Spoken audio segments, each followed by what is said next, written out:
Muy buenas noches a todos y a todas. Bienvenidos al Ateneo Porfirio Barbajaco. Maestro, muchas gracias por estar acá, por permitirnos que su libro, digamos, tenga como primer momento de encuentro con sus lectores este lugar. Para nosotros el maestro Hernán Botero es un referente absoluto, pues sé que para todos los que están aquí también, pero a veces esto hay que decirlo porque es bueno que se digan las cosas y no queden como en el aire, de la pasión por la literatura, de lo que es ser un maestro que comparte sus libros, como comparte sus riquezas y que por ahí nos deja en el camino deseando más. Muchas gracias por estar aquí esta noche, por permitirnos que el Ateneo también haga parte de su proyecto. Y bueno, a todos ustedes, a todos y cada uno de ustedes, muchas gracias también por estar aquí esta noche, acompañando al maestro Hernán Botero y a Luis Germán Sierra en esta presentación del libro Totum Revolutum,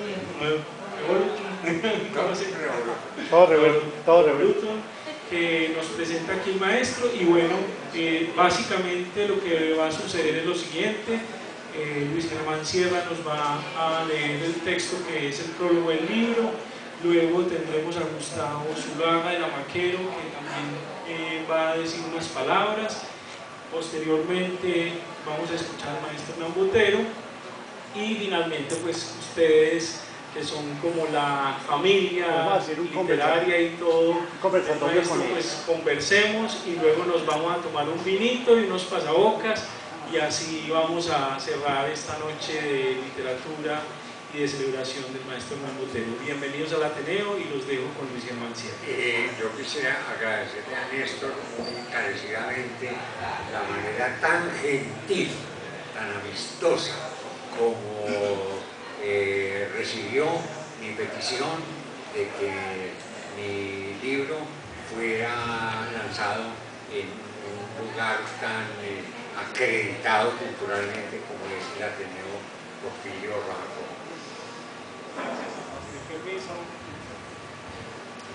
Bueno, buenas noches. Naturalmente agradecerle a Hernán y a Guida por la invitación que me hicieron inicialmente a escribir el prólogo del libro de Hernán y después pues, a estar aquí acompañándolos. Pues naturalmente para mí es un gusto poder hacerlo, y dado que sobra decirlo, pues como todos ustedes, le tengo un gran aprecio y un gran agradecimiento a Hernán Botero pues por el magnífico profesor de literatura que ha sido, por el amigo que ha sido y por lo que seguimos aprendiendo de literatura con él. Voy a leer entonces el prólogo que escribí para el libro, que es un libro de poemas. Hoy en día ese es un enigma un tanto indescifrable. Retóricamente uno puede decir que el poema es un texto indefinible porque sobre él han transcurrido todas las teorías y él en cada tiempo y ante cada nuevo concepto se opone y se resiste. Se atiene al tiempo de su propia realidad. No hace caso de las escuelas ni menos de las academias. De lo contrario, todavía estaríamos leyendo solemnes, sonetos, rimas simétricas, madrigales, etc. Y estaría prohibido poner palabras como automóvil en un poema, por ejemplo, que por ningún motivo admitiría un Borges, también por ejemplo. Y estaríamos hablando de posibles atentados contra el sagrado poema. Lo anterior para decir que Hernán Botero, quien es lector de todos los libros y de todas las teorías literarias, ahora publica el libro de poemas Totum Revolutum 1. En 1992 había dado a la luz Visiones terrenales, también poemas, algunos de los cuales vuelven a publicarse aquí. El autor de estos poemas conoce la poesía de diversas lenguas y sus poetas. Los ha estudiado y los ha enseñado en largos años de docencia universitaria. Los conoce de memoria porque la suya es privilegiada y ha sido disciplinada en el rigor de, digamos, el ascetismo y la vigilia. En las aulas de clase fue una autoridad tranquila y dueña de una sabiduría literaria sin poses ni soberbia. Fuera de ellas, no ha cejado su asombrosa capacidad de lector y de comentador crítico de muchos libros y literaturas.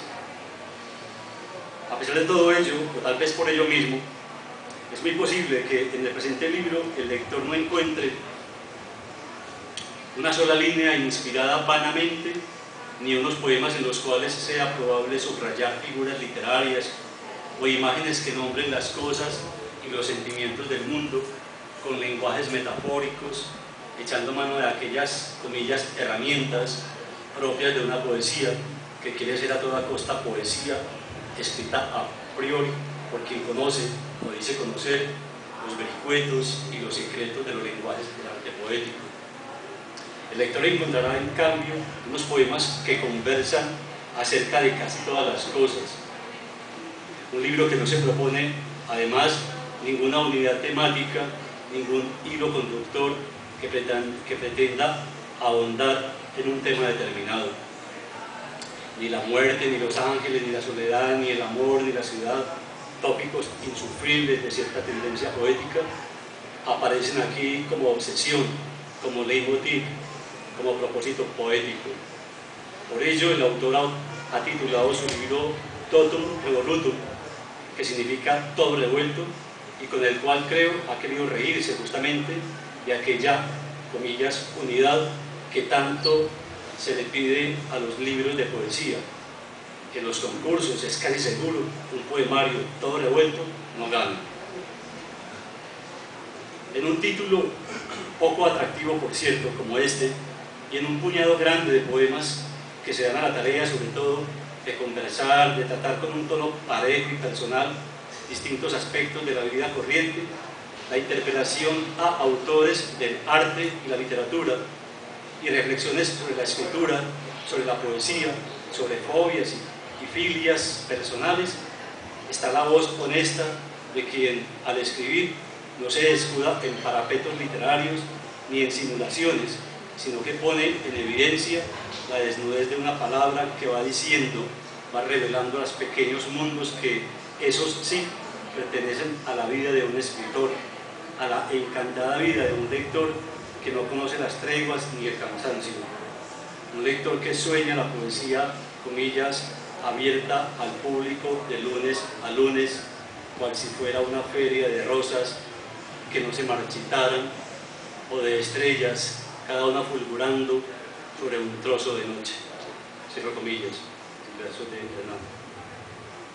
Como las presentaciones de los libros de poesía me parecen de todo innecesarias, quisiera que el lector asumiera estas líneas más como un acto de gratitud y hasta de admiración por su autor, y menos como un concepto cualitativo de sus poemas. No quiero ponerme en esa posición frente a quien creo que tiene más que casi todos la ganancia, la ganada condición de lector y de escritor, no condicionada por ninguna circunstancia distinta a su absoluta soberanía y su pleno placer. Estas líneas, pues, son ante todo un gesto de alegría por su libro, una alegría al lado de la suya. Es decir, a la persona a la que debemos algo tan gentil como el prólogo que tú has escrito es muy gratificante, pero agradecer delante de quienes tratamos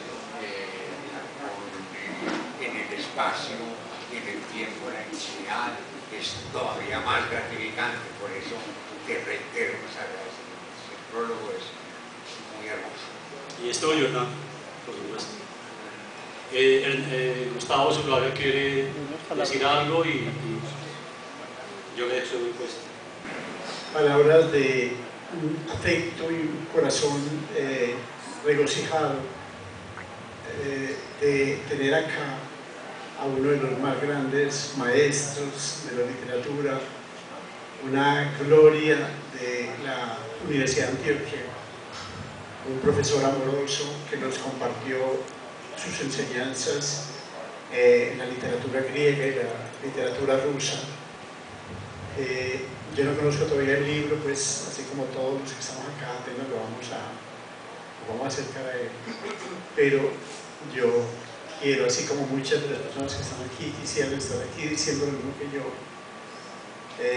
Hernán es una de las personas más grandes de esta ciudad, uno de los más grandes profesores y el ideal de maestro, el gran maestro que nos compartió todo su conocimiento de una manera humilde y con una erudición y una sabiduría única. Sus clases siempre serán inolvidables. Yo estuve pues a punto de morirme, vine el año pasado acá, hoy vengo por segunda vez.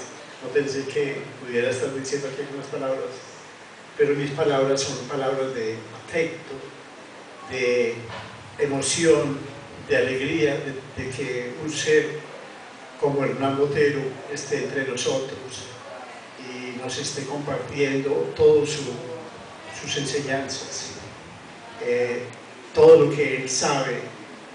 Uno de los más grandes lectores que uno pueda conocer en esta ciudad, y lo único que yo siento es agradecimiento, veneración, aprecio y afecto por este gran maestro que tenemos aquí, que es el maestro de muchas generaciones de la Universidad de Antioquia, que nos enseñó tantas cosas, y fuera de sus libros, de sus grandes libros de poesía, pues alegrarnos mucho de que esté con nosotros, de que nos siga compartiendo esos conocimientos que ha tenido, y démosle un gran aplauso al gran Hernán Botero.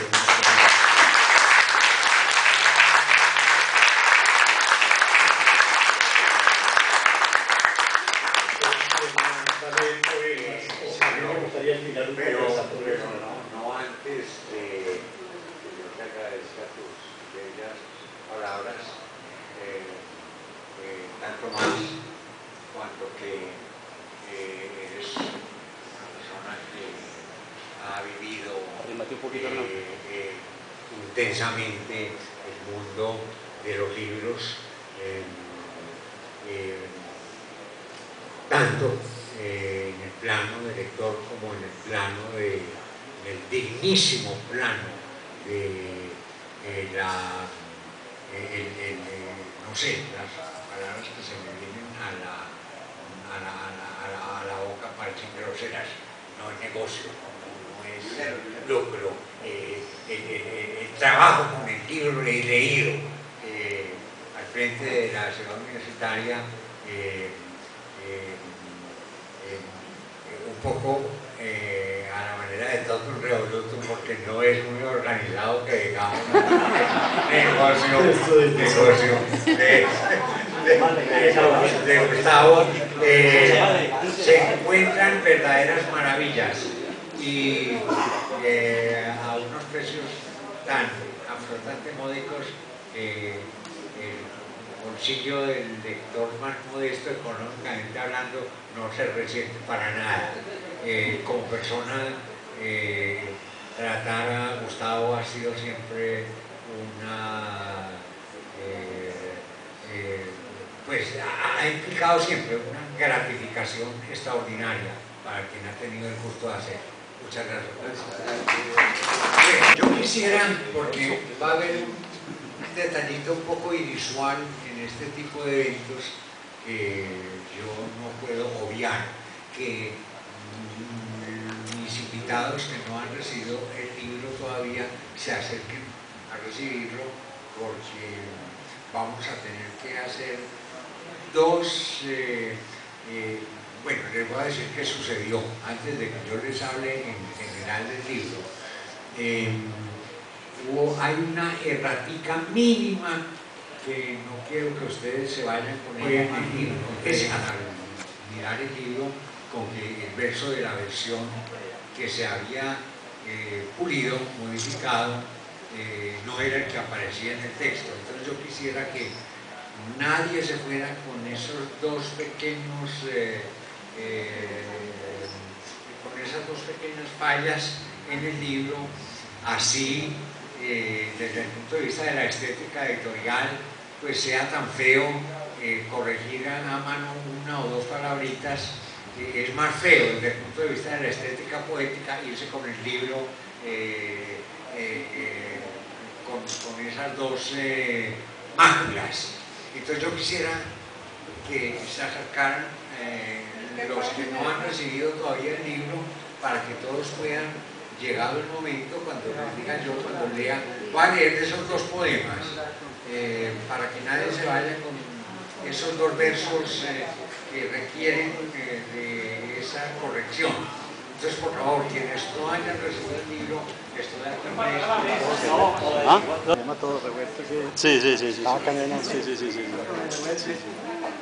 Bueno, vean, este libro es el fruto de por lo menos año y medio largo de la escritura de la mayor parte de los poemas, la revisión casi obsesiva de algunos de ellos, porque algunos poemas fueron, digamos, concebidos pues más espontáneamente y no requirieron de mayores correcciones. Hay algunos poemas que vienen de atrás de un librito que publiqué yo en el 92 con el título de Visiones Terrenales, un título que siento muy mío, pero aquel libro me paró una insatisfacción terrible porque apareció lleno de ratas y con el clásico papelito de las erratas. El papelito de ratas en un libro de poemas es algo que se lleva el viento muy pronto. Y una de las erratas era una de las correcciones de la fe de ratas era peor que cualquier errata, porque había una línea en que se decía, en donde dice Hernán Botero, debe leerse Raúl Botero, de manera que la fe de ratas se me negó la autoría del libro. Yo, horrorizado, recogí todos los ejemplares que pude. Y los poemas que más me gustaron, porque el libro me parece que tiene un mínimo de calidad, o quizá algo más de un mínimo. De esos poemas, saqué algunos, no son el mayor número de los que aparecen en Totum Revolutum, los rescaté de esa horrorosa edición, y en Totum Revolutum 2, porque ustedes ven un 1 muy amenazante debajo del título, o sea que viene otra tanda por ahí, digamos, en año y medio o dos. Incluiré otros poemas que también me gustan mucho entre los poemas del primer libro. La labor que implica Totum Revolutum 2 se inició ahora unos 2 meses, ya hay unos cuantos poemas, quizá condescienda al poema en prosa, que no es mi género, temas que no aparecen en Totum Revolutum 1, como la música y la pintura, van a aparecer en Totum Revolutum 2, ¿por qué no? Ya que Rafael Alberti escribió un hermoso libro de poemas titulado La pintura, y otro gran poeta español posterior a Alberti, menos conocido, Enrique Badosa, escribe todo un libro dedicado a la música barroca. Yo soy un melómano enfermizo y tengo que rendirle un culto poético a la música. Entonces, que algo sustancial que decir. Mi poesía no es una poesía ni para un público lector minoritario, ni para un público lector, en el caso de que fuese lector, como el que se deleita escuchando las canciones de Darío Gómez. No estoy ni con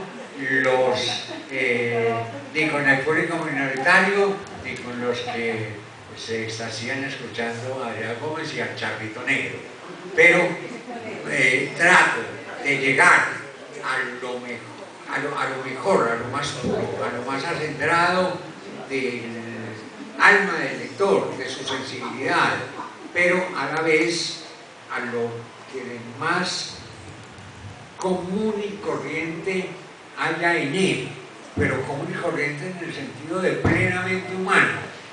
El académico que habita en las nubes metafísicas o deconstructivas, me parece a mí que a veces parece que haber hecho dejación de la condición humana.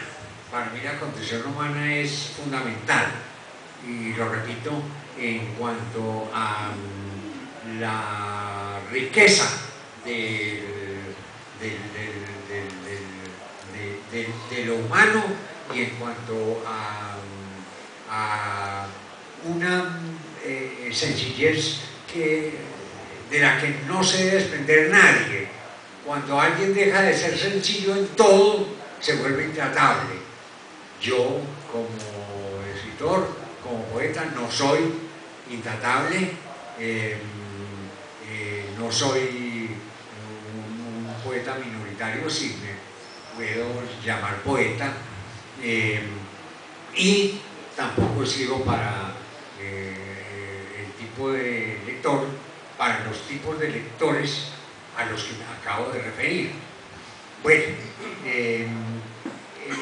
el prólogo de Luis Germán es suficientemente explícito en cuanto al desorden temático de mis poemas, pero yo quiero agregar una cosa.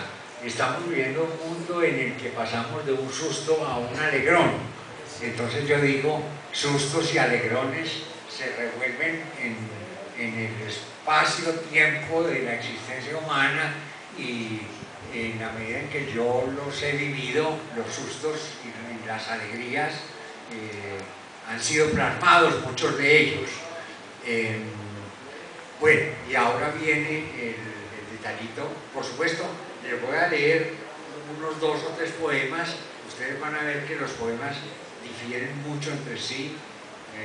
Yo soy, me perdonan si esto resulta jactancioso, muy versátil, porque escribo desde el poema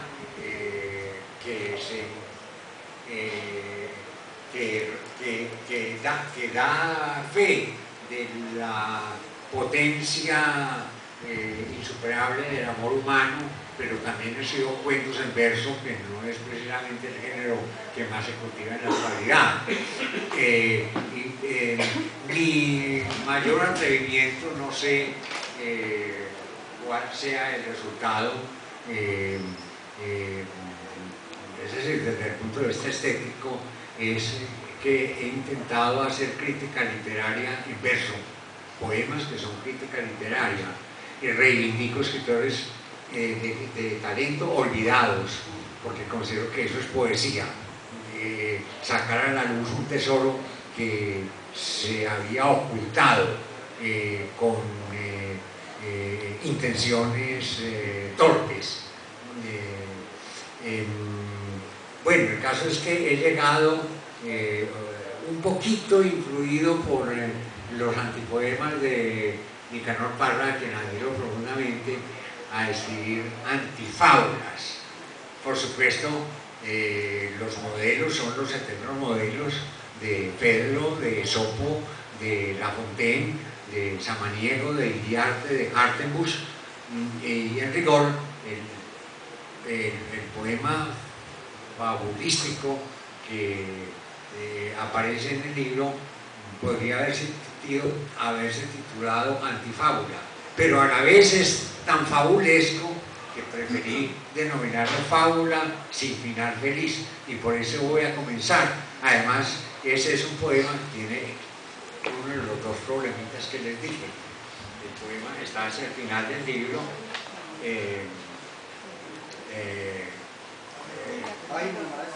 página 90. Un gato sin botas y un ratón común y corriente. Fábula sin final feliz. Acorralado, ya sin una posibilidad de escapar del gato, el ratoncillo le suplicó: Señor, no me quite la vida. El gato, ya sus zarpas y dientes se aprestaban a destrozarle, también ociosamente le preguntó: ¿Cómo te llamas?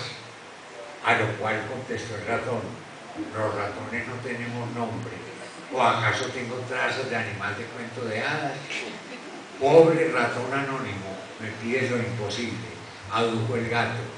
¿Es que acaso no sabes que a lo largo de siglos la evolución nos programó a los gatos para matar roedores como tú? ¿La evolución? Balbuceó el ratón. Oh, Dios de los animales, salva mi vida. Y tú, santo de Asís, patrono de todos nosotros, sálvame de esta fiera. Tú dices en el cántico de las criaturas que... Mas el gato lo interrumpió y dijo al ratón las siguientes palabras: no seas iluso, Mickey. No hay Dios que cuide de los animales, ni estos tienen un santo patrón. Don Misifrase de Dios no para. Además, lo que voy a hacer con él no es un acto inmoral. Yo, como todo animal, soy ateo. Y así, eso es lo que falta en el verso, el así. Y así acaban la fábula y la vida de Mickey. Porque tal y como ustedes pueden leer, se encuentran con... Y acaban la fábula y la vida de Mickey. Y así acaban la fábula y la vida de Mickey. No le hace mucho daño, pero ya falta. Deduzca el lector la moraleja que crea conveniente. Y si no haya ninguna, métase en la piel del gato o del ratón.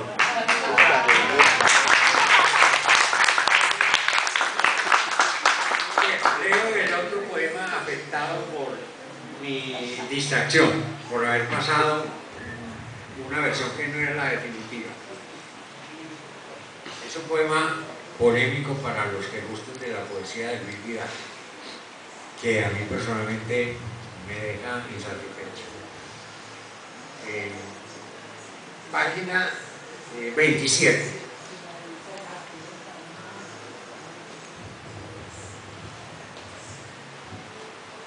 Réplica al más recordado poema de Suenan Timbres, de Luis Vidales, para Darío Jaramillo Agudelo, con mi amistad y admiración de siempre. No me fatigan los crepúsculos, y cada vez que contemplo el último, lo encuentro más hermoso que el visto antes. Y no creo en ningún señor, aunque a menudo recuerdo que he asistido a ocasos más espléndidos que el último que haya contemplado, y creo que otros más deslumbrantes me han de maravillar. Expresar la alegría que me causa el que la historia haya venido borrando con la esponja de la lucidez el nombre de Lenin, escrito en la bóveda celeste por la harina del poema de Vidales, no de tus versos, porque yo no estoy tratando de tú a Luis Vidales, aparece en tercera persona en el título. Entonces, lo que hay que corregir es por la harina del poema de Vidales, no por la harina de tus versos. Por la harina del poema de Vidales me resulta imposible, es tanta la que siento. Es un poema para pensarlo un poquito. Bueno, ahora sí, vamos a... en la poesía mía el humor tiene cabida. Y en este la tiene de un modo especial. Diálogo con un ángel. Yo también, como Rilke lo dijo en un poema, intenté hacer contacto con alguien de los coros angélicos. ¿Se puede decir alguien refiriéndose a un ángel? Mas digo mal. Rilke no pasó del intento, pues no creyó se le prestara atención a su requerimiento. Yo, en cambio, pasé de la potencia al acto y grité con mi voz interior, cuán fuertemente pude, a todo pulmón, como suele decirse. Claro está, con el pulmón de mi alma. Por favor, que alguien entre todos vosotros, seres inhalados e implumes, me responda cómo podría yo tener el valor de leer uno tras otro los más o menos 60 volúmenes de versos que escribió Paul Eluard. Y se me contestó: no pidas tanto. Nosotros, ángeles, arcángeles, serafines, querubines, tronos y potestades y dominaciones, somos todos superlectores de buena poesía y sabemos gustar de la más excelente. Pero aún siendo así, en el club celestial de lectores, al que no falta nadie, no hemos logrado leer más que 10 tomos. No nos pidas un milagro que no se ha realizado ni para nosotros. Y por Dios, deja de imaginarnos inhalados y por tanto sin plumas. Imagínanos como los ángeles del Renacimiento, con bellas túnicas, sexo no definido y cabelleras como cascadas de oro.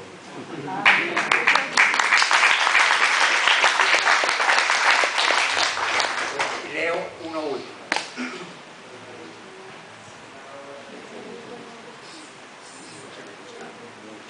¿De qué página?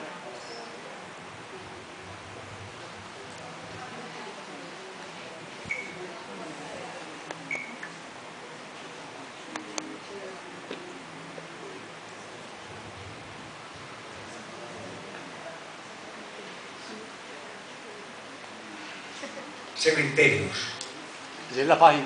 Sí, página 59.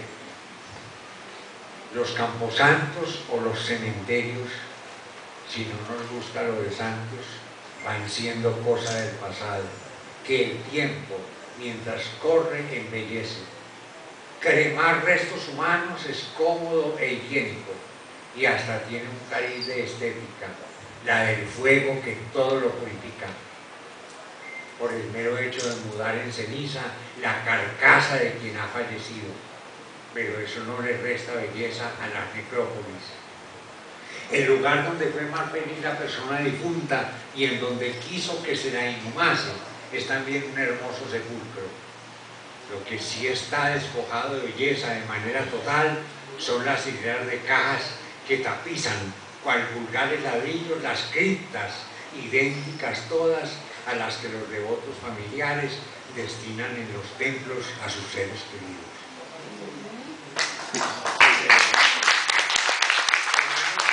La idea de la variedad. Son unos 60 y pico de poemas que puede que no los transporten a ustedes al cielo platónico de la poesía, al cielo de la idea poética, platónica de la poesía, pero yo creo que ninguno va a proporcionarles un minuto de aburrimiento y con eso me siento satisfecho.